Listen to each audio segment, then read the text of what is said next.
Police spend hours searching for a man accused of assaulting a woman and taking off with a child. We'll show you where the manhunt finally came to an end. He says he's not the one responsible. A man charged with trying to burn a cat talks to us from jail. And we're in Massachusetts, where UK basketball coach John Calipari will be inducted into the Naismith Hall of Fame tomorrow. We'll show you what's happened ahead of that induction. Tracking, alerting, protecting. This is WKYT News at 5. Good afternoon. The search for a man police say took off with a 1-year-old is over. That manhunt began just after 10 this morning following a domestic dispute at an apartment complex on Paris Pike in Scott County. And while police quickly found the child, they did not capture the suspect until a couple of hours ago in Lexington. WKYT's Monique Blair shows us how it all unfolded in our top story at 5. That manhunt ended here on Raleigh Road in Lexington after police were searching for 22-year-old Shelton Perkins for roughly 5 hours after they say he assaulted a woman this morning in Georgetown. Georgetown police say around 10 o'clock Thursday morning they were called to the Overlook apartment complex. Police say Perkins assaulted a woman and then locked her in a bedroom. Police say Perkins then left the apartment in a car with a 1-year-old child inside. Perkins then abandoned the car and the child at the entrance of the complex. Police say the woman was able to escape through a bedroom window and call for help. Meanwhile, police began a massive search using canines and a helicopter in an effort to find Perkins. But I didn't even know there was a kid in the car, so kind of scared me after they told me, I'm just glad the kid's okay, could have been probably worse, so. Perkins is charged with fleeing and evading police, assault, 4th-degree domestic violence, and endangering the welfare of a minor. In Lexington, Monique Blair, WKYT. Perkins will be taken to the Scott County Jail. He is accused of throwing a cat into a fire not once but twice.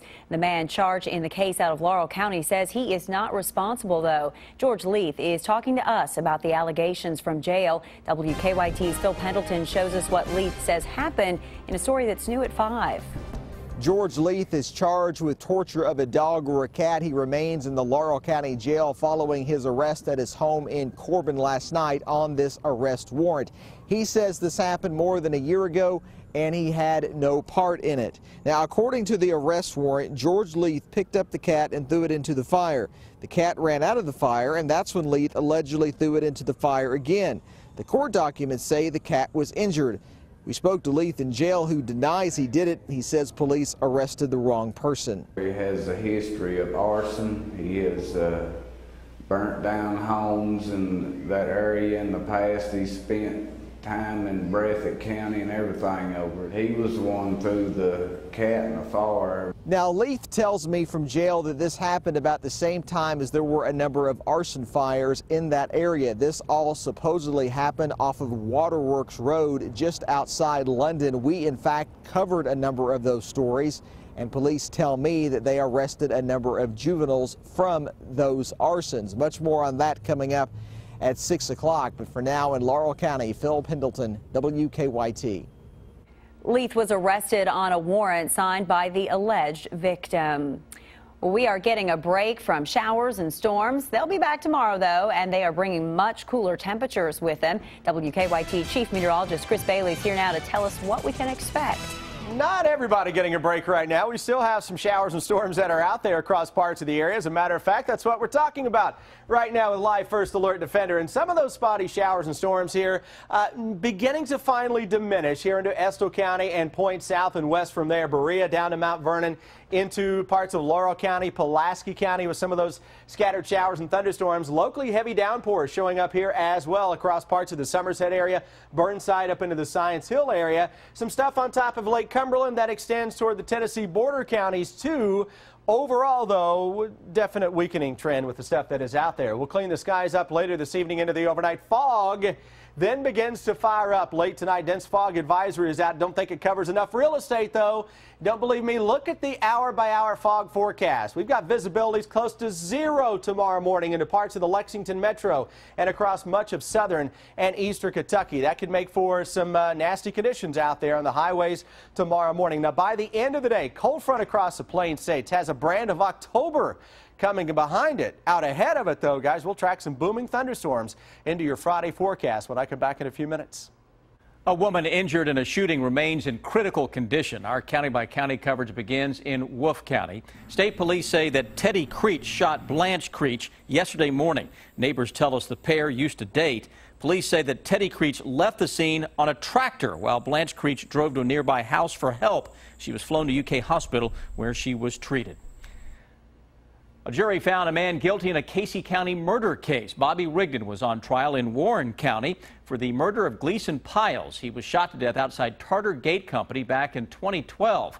The Bowling Green Daily News reports the jury deliberated for 2 hours. They recommended a 38-year prison sentence. In Pulaski County, fire destroyed a vacant home overnight. The foundation is the only thing left at the scene on Walker Drive in the Dixie Bend community. A neighbor saw the flames and called 911. By the time firefighters arrived, they say the flames had engulfed the home. The cause of the fire is still under investigation. Another Republican presidential candidate is weighing in on Rowan County Clerk Kim Davis. Donald Trump talked about the situation on CNN this morning. Davis was released from jail Tuesday on the condition she doesn't interfere with her deputies who are issuing marriage licenses. Trump said he hated to see Davis go to jail, calling it a messy situation. And I embrace both sides of the argument. You know, you can embrace both sides of an argument. But it would be really good if she could either stay and let the clerks do that work that she can't do, or, in the alternative, get herself something else where she doesn't come into conflict. Davis's attorney says she'll return to work Monday. The deputy who's been issuing marriage licenses told a couple yesterday that he would continue to do so even if Davis tells him to stop. Forecasters predicting El Nino will bring heavy rains this winter. But is it enough to quench the year-long drought? Plus, in Southern California, Danielle Nottingham looks at what El Nino could bring across this country. Rising water temperatures in the Pacific Ocean are fueling one of the strongest El Ninos ever. Forecasters say it could finally bring some relief to people in drought-stricken Southern California. We have better odds of an increased number of storms over a winter season that can all add up to above normal precipitation. But forecasters caution California needs more than one winter of heavy rain to recover from 4 years of drought. El Nino is characterized by an unusually warm band of ocean water that can change weather patterns across the U.S. and around the world. The above normal precipitation expected in Southern California could stretch to Florida and up the East Coast.